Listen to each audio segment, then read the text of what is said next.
What's up guys, it's TheGearChange here back with another video, and today I'm going to be discussing why I chose a Ford Focus XR5 Turbo. I thought it would be cool to sort of just tell you guys why I chose this car out of all the possible cars I could have chosen when I was looking at a new car. Yeah, I guess the story is I was on P-plates. I had a Hyundai Elantra, a 2015 model.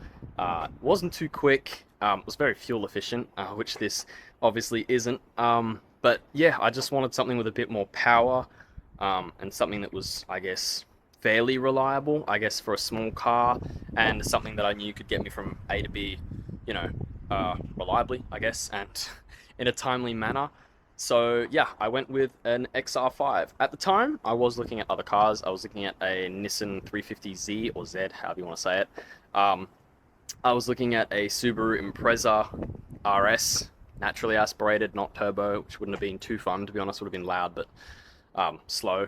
And yeah, I in the end went with one of these. I was looking at cars pretty much all over, and these weren't even on my list of cars to look at. Like, I honestly thought this wouldn't be P-plate legal, specifically this model. Yeah, I just thought with the amount of power they have from factory that, you know, TMR would have said get lost. So yeah, I was quite surprised that they said, yep, you can definitely drive this as a 17, 18-year-old, and that's why I went with one. And I also went with one because my dad had one when I was a kid, so I thought it would be the perfect car to sort of get, I guess, not really carry on any sort of tradition, as he didn't do much to it, but he did have it for about, I think, 6-8 months, maybe a year? Not too long, but I do remember it fondly. I've got the same exact Ford pillow in the back seat like he had when I was a kid and I was in the back, which is pretty cool and pretty nostalgic. He's enjoyed sort of seeing me build upon the car and see what I've done to it and modify it, obviously, because he left his completely standard. So seeing mine how it is with an exhaust and an intake and a tune and everything is pretty cool. There will be some cuts throughout this video just because I want to sort of make it into sections, I guess. And I guess the next section was why I chose this over specific other cars in the bracket, such as an Impreza or a 350Z or etc, etc. It was mainly just because it was 6-speed manual. Unique with a 5-cylinder, the 2.5 liter Volvo sourced inline 5 with a turbo, which was really cool to me, especially as like a young driver, you know, and it sounds quite unique. I'll play a sound clip here for you guys of what the car currently sounds like.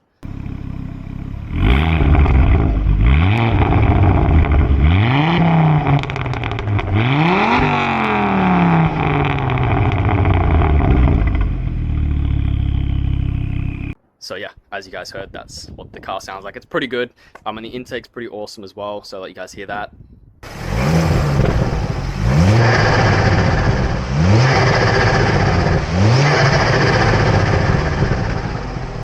And yeah, so, you know, with a few bits and bobs, like bolt-on mods, they're a really good sounding car. They handle well, even with the stock suspension. I haven't modified the suspension whatsoever. It's still on standard springs, I guess. It's not on coilovers. But that is the goal, obviously, by the end of this year, early next year, to get it on coilovers and get my fitment sorted. But even just as a car, like if you put an exhaust on it and a few other bits and pieces, a short shifter, they're a really fun car to drive. I didn't even test drive this one, sorry. When I was looking at it, my dad did. I was just sort of too nervous. I didn't, you know, want to hop in it and be stupid or crash it since it was someone else's car. So my process was see what my dad thinks. If he thinks it's an acceptable car on P-plates, you know, and I had the money saved up, I would get it, which I did. Yeah, prices for them at the time, it was October 2021, so they were all over the place. But yeah, I paid about 16 or so for mine, which seems like a lot, but it had about 81,000 Ks, 2 previous owners, and all of its service history was done. So I honestly thought, you know, should be reliable, should be good. It had the timing belt and water pump done as well, which is a really big thing for these cars, especially as they're getting older. Geez, they're about, how old now? 14 years old. So they are getting older. But yeah, that was pretty much why I chose it over a 350Z. And also, you know, just bang for buck, power, like 320 Newton meters. And I think from factory, these cars have 166 kilowatts. Might be more, might be less. I'm pretty sure that's right for the 2010 model. And yeah, with the Subarus, my dad was just like, nah, like with the boxes, they might just be too much of a hassle in terms of mechanic bills and things like that. I went to a local Subaru mechanics and just told them what I was looking at and how many Ks they had and things like that. And they said, honestly, as a first car buy, it's probably not the best option. If it was, you know, turbo and I could drive one that was specifically turbo with a manual, I reckon I would have definitely gone for something like that. But yeah, I pretty much looked at this car, decided within like a week and a half, because I sort of had to make my mind up on if I actually wanted it as other people were looking at it. And I basically just sort of bit the bullet with my parents and said, yep, I want it. And yeah, I got it, stock standard, silver wheels, everything completely stock as a rock. Pretty quiet from factory, but they were still make a decent amount of noise. But yeah, that's pretty much why I chose it over the other cars I was looking at the time. I guess another important factor to sort of say about this car is the maintenance part. Some things are quite difficult to do on these cars. There honestly isn't a whole lot of space in the engine bay. If you have one, you'll know what I'm talking about. It's very tight and just a real pain in the ass to work on some things, but I wouldn't say it's necessarily super difficult. I've pretty much installed nearly everything on this car by myself. I've done the taillights here, the headlights I've installed, which are pretty easy. They pop in and out. I've done the diverter valve, which gives it the flutter. I've done the intake with a mate of mine. I had a shop do the exhaust only because I don't have much space. I've literally just got this spare room behind me, and that's just not big enough. Like, it would have taken me all day and also been a little bit dangerous.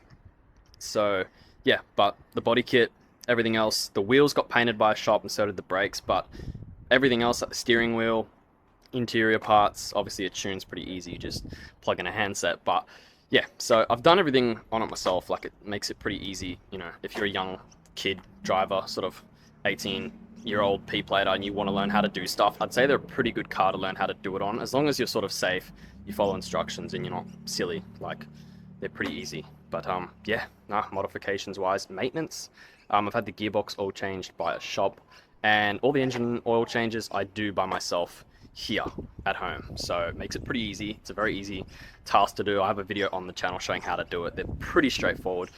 Some cars can be really tricky, but the XR5 makes it pretty simple. I also thought it would be cool to show you guys some pictures of my dad's Focus. I don't know if any of my sort of subscribers have actually seen it. I'll pop them up on the screen now. You guys will see what it looks like. There'll be a picture of my dad with the car, and then there'll be two of it when he was looking at it at the dealership. We took him on an old Sony camera, but the quality's quite good for the time. It was silver, just like his SS, because he loves the color silver. But yeah, honestly, I think I mainly got the parents' approval due to the fact that my dad had owned one before. They're pretty safe cars. They got a 5-star ANCAP safety rating. I don't know how many I think my car's got 6 airbags. I think it's got 6. They're pretty safe. Like, I've seen them in some pretty full-on accidents and crashes, and they've done very well for a small car.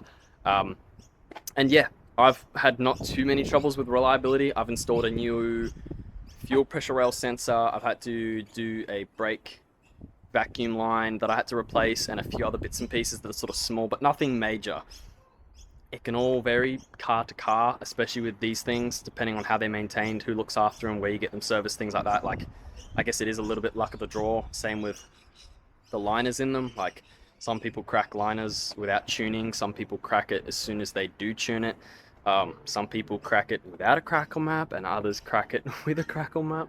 So I guess it just depends on how hard you drive and how strong the block is.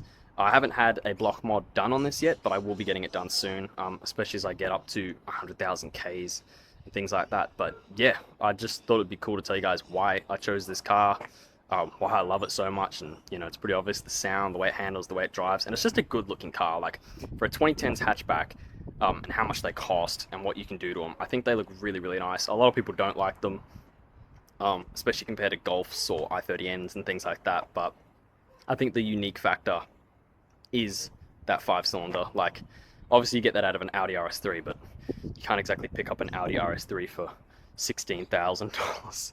So yeah, I hope you guys enjoyed this video. It's something different. I'm trying to vary up the content a bit and sort of add different things. The last video I did really well.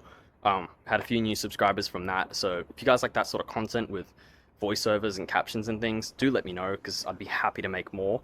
And yeah, be sure to like and subscribe, and I will catch you in the next one. Cheers.